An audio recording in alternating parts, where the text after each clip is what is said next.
If you're new in sales and you're having a bad month, this video is for you. When I was a kid, my degenerate brother used to sell Cutco, and I distinctly remember him coming home one time to do a demo for me and my mom. I remember him cutting this penny in half with them super shears, and my mind was blown away. I was like, this is the coolest job of all time. So naturally, when I was a broke college kid, I was doing some Ubering and whatnot, and when I saw a sign up for 17 bucks an hour just to set an appointment, I was like, I gotta give this a try. So for those of y'all who don't know, I was working for Cutco/Vector Marketing, great sales program for people just wanting to start getting their feet wet in sales. I had a lot of big wins and I closed some deals early on, but I was giving myself excuses as to why I wasn't doing as well as I wanted to. All of my network lived outside of where I was at because I was in a college town. All my family and friends were somewhere else, so I couldn't do any in-person demos really. I had to do everything virtually. And in my mind, that was hindering how good of a salesperson or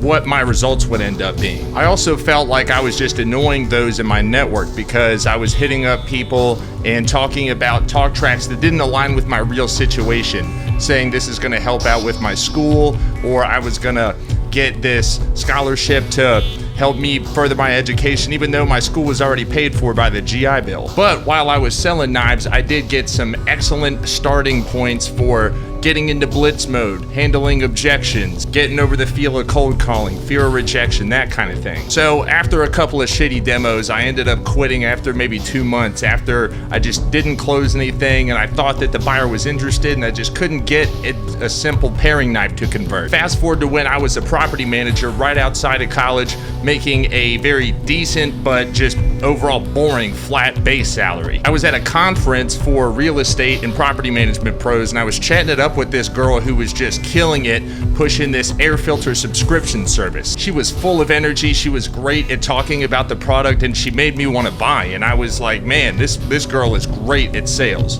And so we started getting to talking, and it came out that she used to work at Cutco too. I said, yeah, it was a decent program, but at the end of the day, I found out sales is not for me because I just wasn't good at it. And I'll never forget what she told me after that. She said, well, yeah, neither was I. But I eventually ended up getting promoted to district manager after sticking with it for a while. That comment not only made me feel like a bitch, but it also planted the seed that at the end of the day would help me reach the top of the leaderboards and break some company records in my own personal tech sales career. I think it's natural to think that some people are natural born salespeople, and that if we don't start seeing success early on, or maybe we have a bad month or something like that, that we're just not cut out for it, and that it's not meant to be. Then later on, we end up switching industries or going to do an unfulfilling, boring job. I can't speak for y'all, but I recently hit 95% of a monthly quota, and that shit stings like a wet towel snap. When I look back though, and I reflect on what that girl said to me that one time at the conference,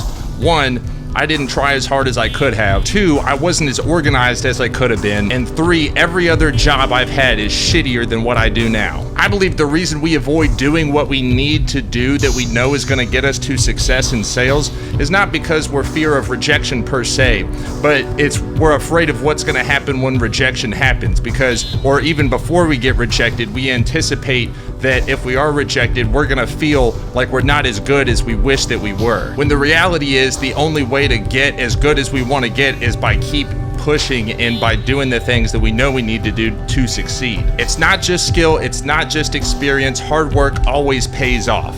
Let's get this money. My name's Big Country. I'm a tech sales headhunter. Connect and follow me if you want to be connected to badass salespeople and badass sales teams.